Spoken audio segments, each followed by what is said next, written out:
basketball, William B. Finneran endowed head coach Kevin Willard.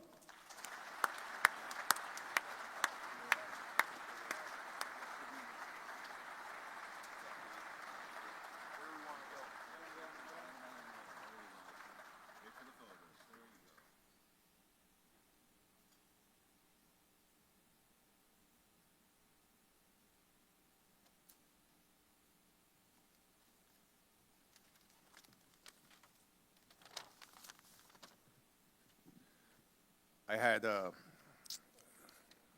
serious remarks prepared, but when I saw Chris Jenkins and Coach Wright over there, the only thing I could think of is travel. For 12 years, I used the word travel more than I used any other word for 12 years. And Chris, it's so good to see you, my man, because you gave me so much heartbreak so many times. I'm going to be brief because I've learned over the last 2 weeks it's probably better to say less than it is more. Good idea. I promised my wife I would be on my best behavior. It's great to see everyone from the Big East. Val, it's good to be back. You know how much I love this conference. John, I'm sorry you're retiring, but you know how much I love you. It's great to see everybody. I'm going to use the two words that I try to tell my players in society that we've kind of forgot, and that is thank you. I would like to thank Father Peter, Eric, everyone in the search committee for giving me this unbelievable opportunity. I am humbled. I am privileged. This is an honor that I would never thought would occur.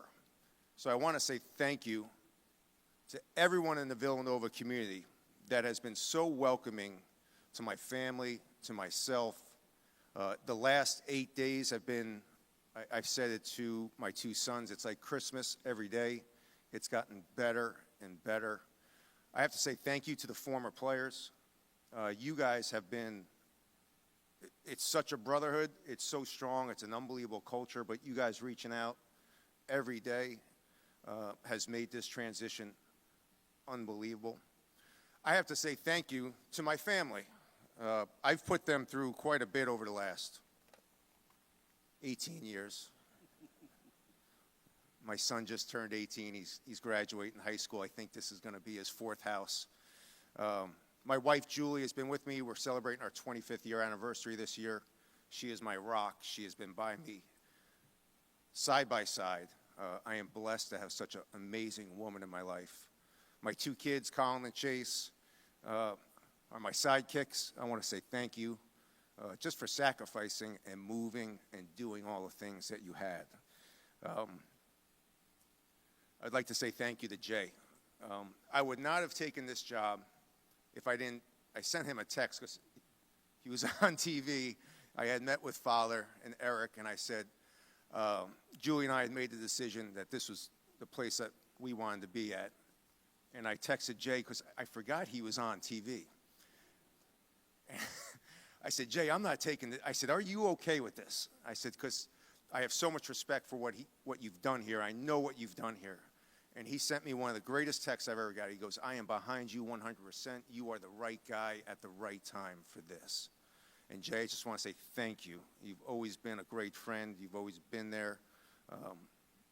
It meant the world that you got back to me while you were talking about Sweet 16 games.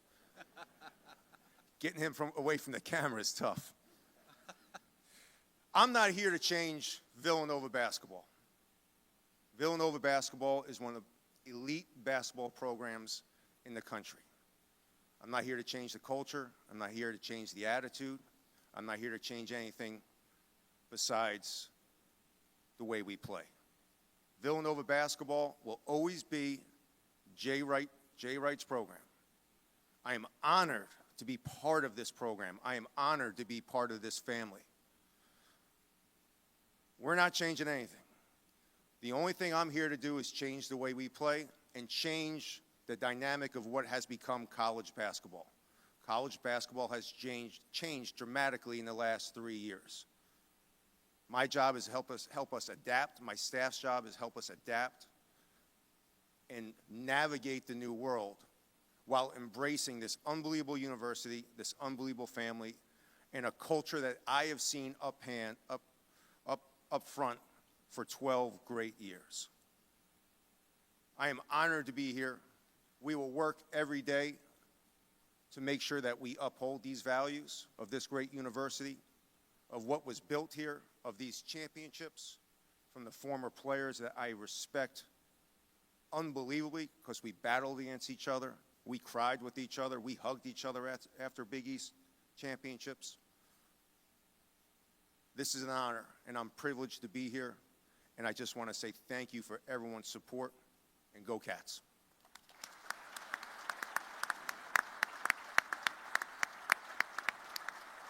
I had to think about that one. Now we'll open up to questions from the media. Any questions? Put your hand up in the air, and we'll have someone bring a microphone to you. And again, please state your name and affiliation before asking the question.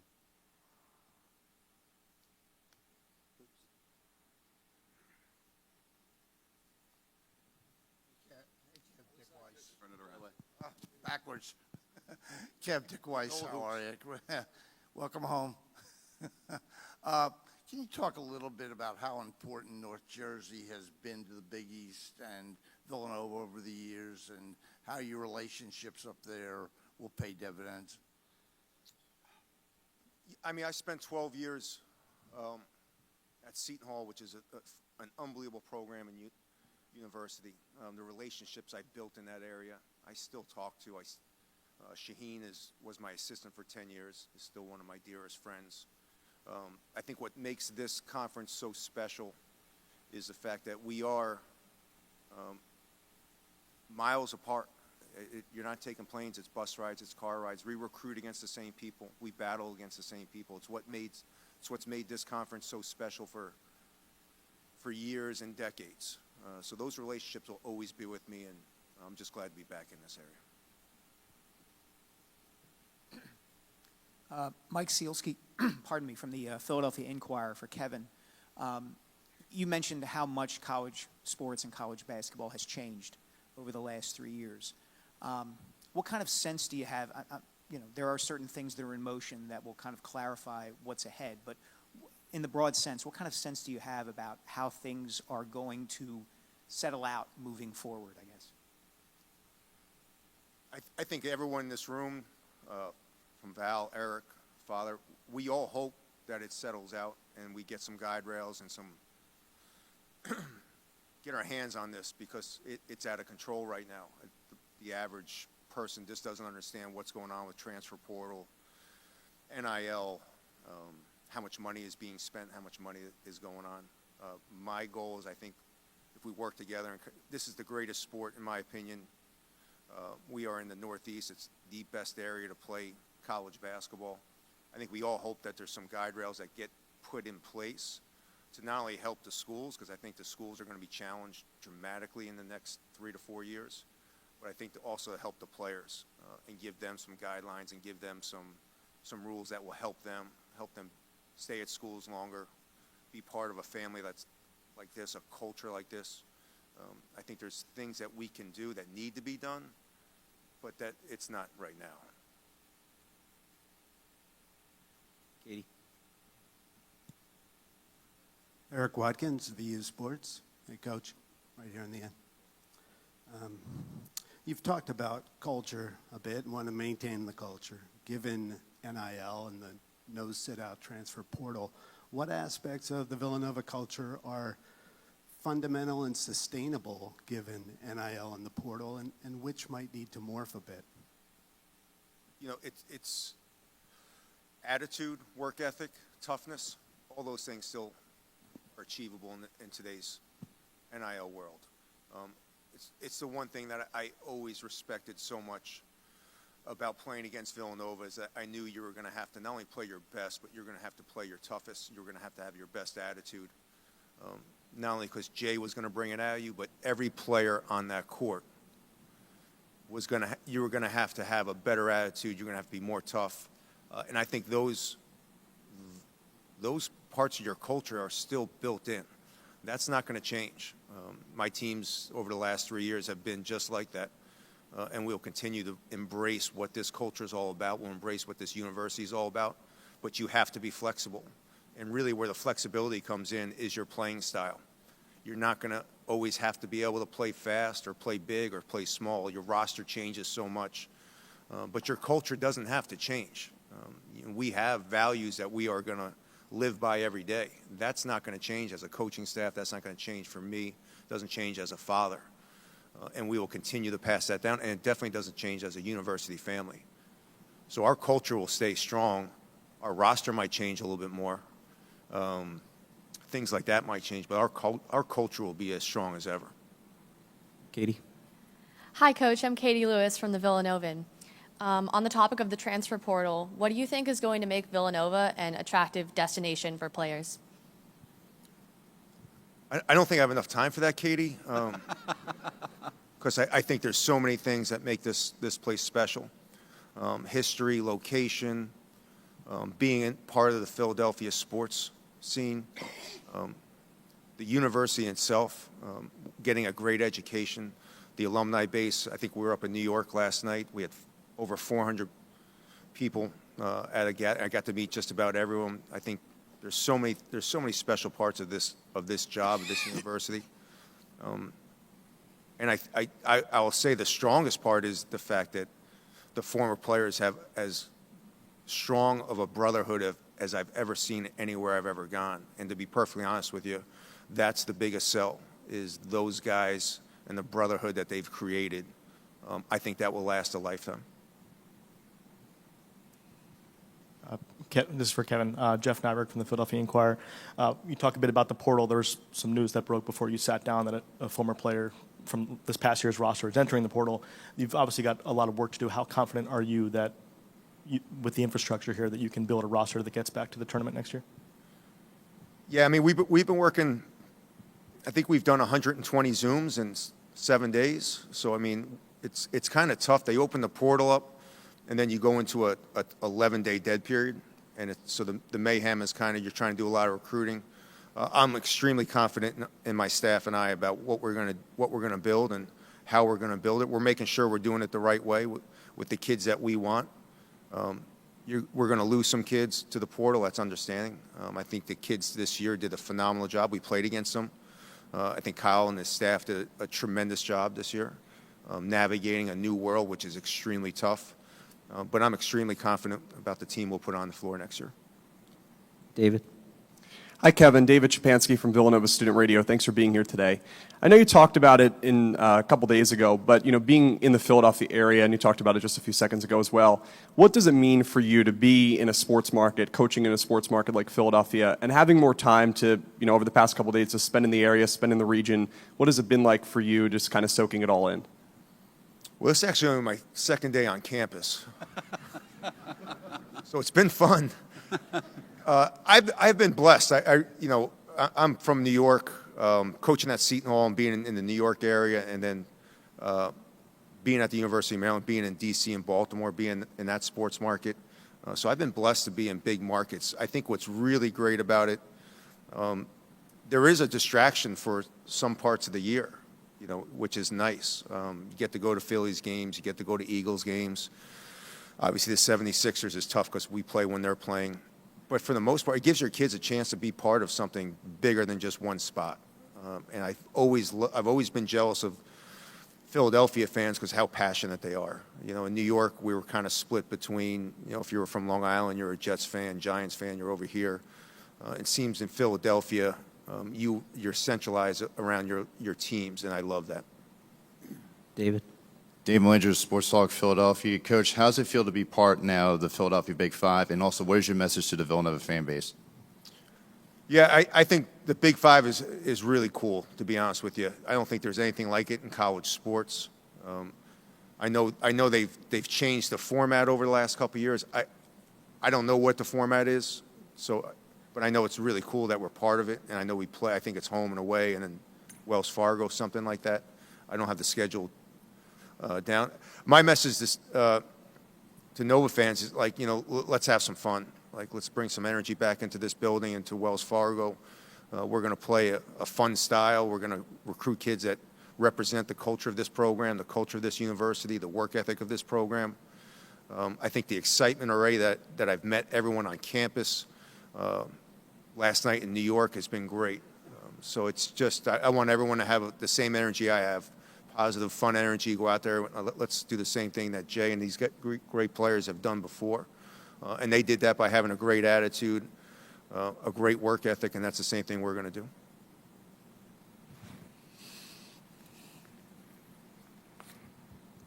Hi, Coach. Nathan Mather, Villanova Television Sports. Your teams have varied drastically in tempo when you were at Maryland, from being very half-court to up-tempo, but you found ways to make the tournament with both styles. Is there a preference for the pace of play you want to run at Nova? So are you getting your tempo from KenPom? You guys love that, man. So tempo is, I look at tempo of a defensive tempo. So one of the reasons why we've been slower on the offensive side is because we've been, over the last 5 years, a top 5 team in making teams work for a field goal. So the harder you make your opponent work for a field goal, automatically your tempo on the other side of the offense slows down. So we took a shot every 17 seconds in the half court. I think it was like 27th in the country. The 280th team took a shot every 18.2 seconds. So tempo is really kind of different.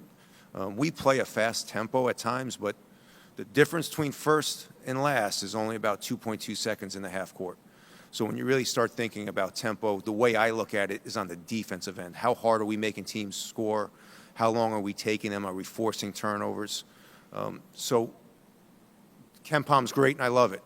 But when you really dissect what the numbers are, each year you're going to be different depending on your defense, and that's the way I look at it. Last year we were big. We were 6'11", 6'11", 6'5".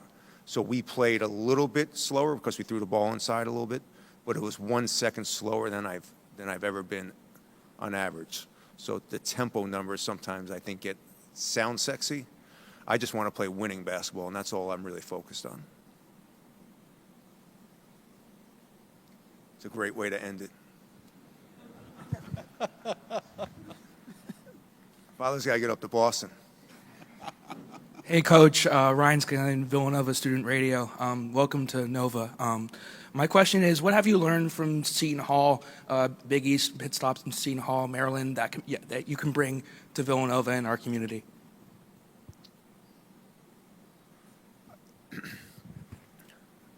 I strive every year. We go as a staff, and every year I go back and I say, okay, what weren't we good at? What were we good at? What did I fail on? What can I get better? The one thing I could say right now, I feel like I'm in the prime of my coaching career. I just turned 50. I'm blessed to have 2 kids who are going to go off to college soon.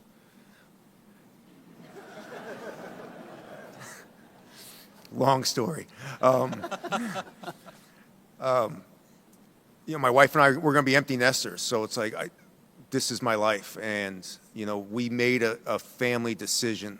And this was a family decision. This was my wife and I making a decision together that where we wanted to spend, technically, my last job.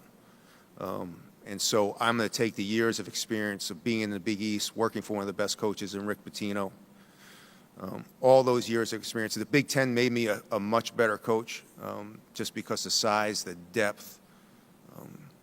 It's a great league, but I feel like I'm in the prime of my coaching, and that's one of the biggest reasons why my wife and I decided to make this move, was because this is going to be our last move. Anything else?